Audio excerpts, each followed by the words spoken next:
Hi, ഞാനാണേ Superman. അപ്പോൾ fish ടാങ്കിൻ്റെ പാർട്ട് 3 വീഡിയോ ആണ് കേട്ടോ. ലാസ്റ്റ് പറഞ്ഞത് ടാങ്കിന് വൈറ്റ് പെയിൻറ്റ് അടിച്ച് വെച്ചതിനെ പറ്റിയിട്ടാണ്. ഇനി മെയിൻ ടാങ്കിൽ മീനെല്ലാം ഗപ്പി ടാങ്കിലേക്ക് മാറ്റി ഇപ്പോൾ ഉള്ള ടാങ്ക് പൊളിച്ച് മാറ്റണം. എന്നിട്ട് ഇവിടെയാണ് കേട്ടോ പുതിയ ടാങ്ക് ഫിറ്റ് ചെയ്യാൻ ഉദ്ദേശിക്കുന്നത്. അപ്പോൾ വലിച്ച് നീട്ടുന്നില്ല, വേഗം ഗപ്പി ടാങ്ക് ക്ലീൻ ആക്കിയിട്ട് ഫിഷിനെല്ലാം അതിലേക്ക് മാറ്റാം.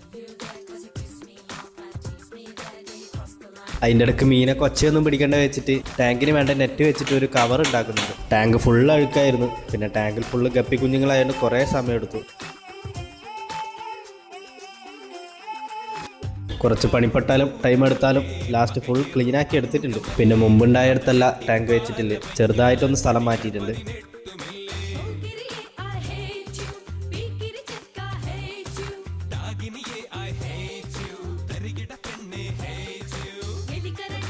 പിന്നെ നമ്മൾ പുതിയ ടാങ്കിൻ്റെ ലുക്ക് ഇങ്ങനെയാണ് വരുന്നത്. ഉള്ളിലുള്ള വൈറ്റ് പെയിൻറ്റ് മാറ്റിയിട്ട് ബ്ലൂ പെയിൻറ്റ് അടിച്ച് വെച്ചിട്ടുണ്ട്. ഇനിയിപ്പോൾ മീനും പ്ലാന്റ്സും എല്ലാം മേടിച്ചിട്ട് സെറ്റാക്കുകയെ വേണ്ടു. അപ്പോൾ ഇന്നത്തെ വീഡിയോ ഇത്രയേ ഉള്ളൂ. ടാങ്കിൻ്റെ അപ്ഡേഷൻ അറിയാൻ വേണ്ടിയിട്ട് ഫോളോ ചെയ്യാൻ മറക്കണ്ട. അപ്പോൾ അടുത്ത വീഡിയോ ആയിട്ട് വേഗം വരാം.